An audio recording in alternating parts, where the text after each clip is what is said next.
일상 속 법 이야기 알법한 법.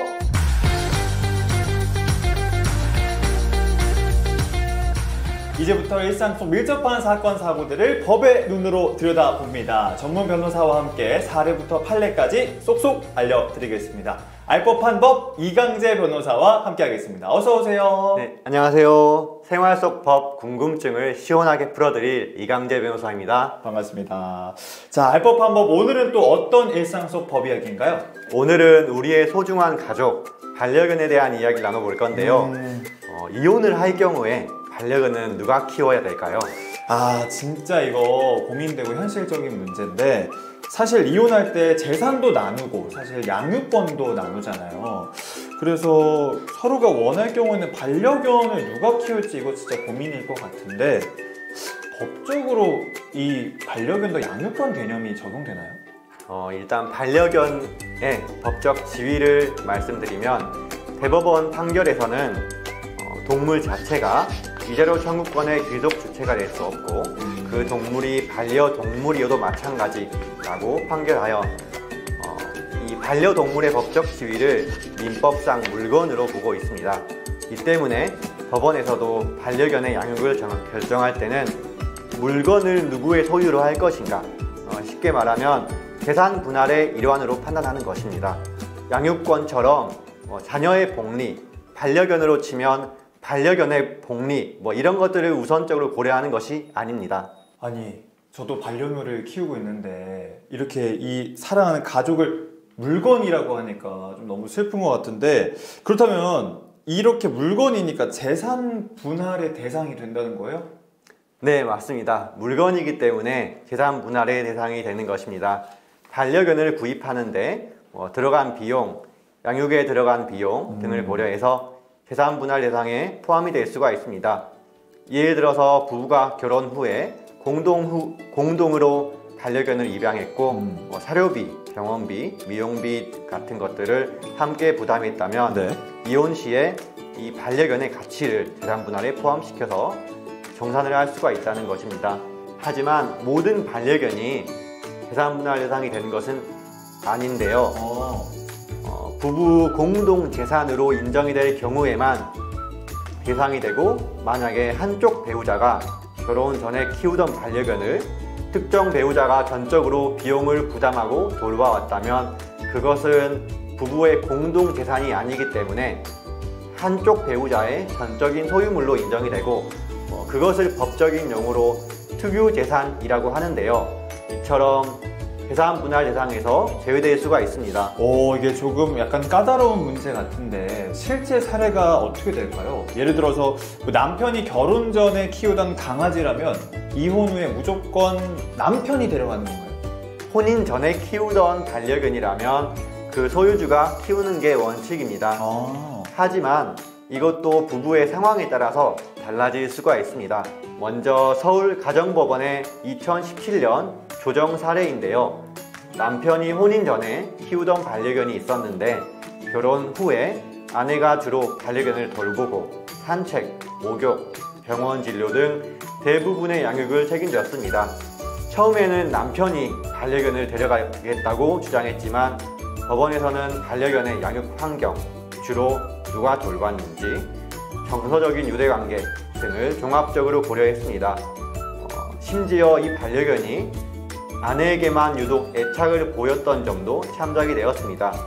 결국 법원에서는 아내가 반려견을 키우는 것으로 조정을 한 사례가 있습니다. 이게 또 반려견도 거짓말을 못 하거든요. 반려견도 누가 나한테 사랑을 줬는지 이렇게 표시를 한 것 같은데, 단순히 누가 소유를 했었냐, 이 소유권에 넘어서 실질적인 돌봄을 누가 했느냐, 이게 또 판단의 기준이 되네요. 네, 맞습니다. 법원은 단순히 서류상의 소유권만을 따진다기보다는 반려동물의 복지, 그리고 당사자들의 실제적인 관계 등을 살펴보는 경향이 있습니다. 그렇다면은 저 또 궁금한 게 있는데, 이혼 부부 말고 아직 결혼은 안 했어요. 결혼은 안 했는데 함께 반려견을 키우다가 헤어지는 연인들도 많잖아요. 그러면은 이런 경우는 어떻게 되는 걸까요? 똑같이 결혼이랑 똑같이 적용되나요? 네, 법적으로 볼 때는 결혼한 부부와 결혼하지 않은 연인은 법적 지위가 당연히 다르겠죠. 네네네. 혼인 관계가 아닌 경우에는 단순 연인 관계이기 때문에 재산 분할 청구권이라는 것 자체가 존재하지가 않아요. 그렇기 때문에 이혼 시 재산 분할은 부부 공동 재산에 대한 청산의 의미가 강하기 때문인 거죠. 아, 그러면 오히려 연인 관계일 때 더 소유권 분쟁으로 이어질 가능성이 높겠네요. 네, 맞습니다. 그것은 소유권 분쟁이라고 할 수 있습니다. 누가 반려견 구매를 했는지, 누가 주로 양육비를 부담했는지, 누가 동물 등록을 했는지 등 소유권을 입증할 수 있는 자료가 매우 중요합니다. 예를 들어서 한쪽 연인이 반려견을 구매하고 등록까지 했다면 특별한 사정이 없는 한 그 연인에게 소유권이 있다고 볼 수 있습니다. 그렇다면은 만약에 함께 강아지를 입양했고 비용도 또 같이 부담했으면 어떻게 될까요? 공동 소유가 되나요? 연인 관계에서 함께 반려견을 입양하고 양육 비용도 공동으로 부담했다면 법적으로는 공유물의 개념이 적용이 됩니다. 서로 간의 합의를 통해서 한 사람이 소유권을 가지고 다른 한 사람이 양육 비용의 일부를 받는 식으로 정산을 하거나 반려견의 소유권을 포기하는 대신 위자료 성격의 금전을 주고받는 식으로 해결책을 모색할 수 있습니다. 그런데 만약에 합의가 되지 않는다면 어떻게 해요? 그럴 경우에는 이제 공유물 분할 청구 소송이라는 게 있는데요. 실제로 법원에서 반려견을 물리적으로 나누는 것이 불가능하기 때문에 네네. 재반 사정을 고려해서 한쪽에게는 소유권을 인정해주고 한쪽에게는 그에 상응하는 금전적인 보상을 하는 방식으로 진행될 수가 있습니다.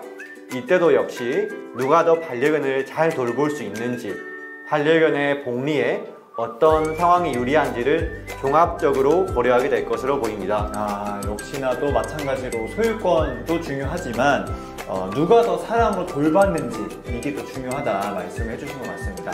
그러면 또 궁금한 게 있는데 법적으로 방문권 같은 거라고 하나?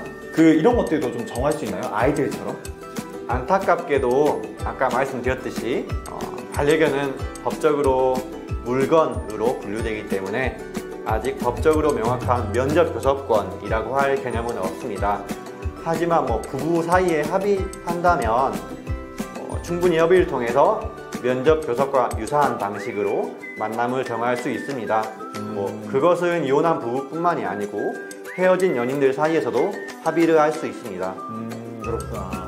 그런데 요즘에는 또 이 반려동물들을 단순히 물건만으로 취급하는 게 아니라 가족으로 여기는 그런 사회적 인식이 좀 강해지면서 관련 법률 논의도 활발하게 이루어지고 있다고요. 2021년에는 동물은 물건이 아니다 라는 민법 개정안이 발의되기도 하였습니다. 아직 시행 전이지만 이 법안이 시행되면 반려동물의 법적 지위가 한 단계 격상될 것이고 이혼 시에도 단순 재산으로만 취급되지 않는 새로운 기준이 마련될 가능성이 높습니다. 미래에는 반려견의 법적 지위가 더 명확해지고 지금보다 더 나은 보호를 받을 수 있는 방향으로 발전할 가능성이 높습니다. 정말 다행스러운 소식입니다. 우리 하루빨리 우리 멍냥이들도 물건이 아니라 가족으로 취급받는 날이 오면은 너무나도 좋겠습니다. 모당 알지, 모르면 당하고 알면 지킨다, 알면 도움되는 법 함께 하실까요? 알 법한 법! 다음 시간에 만나요.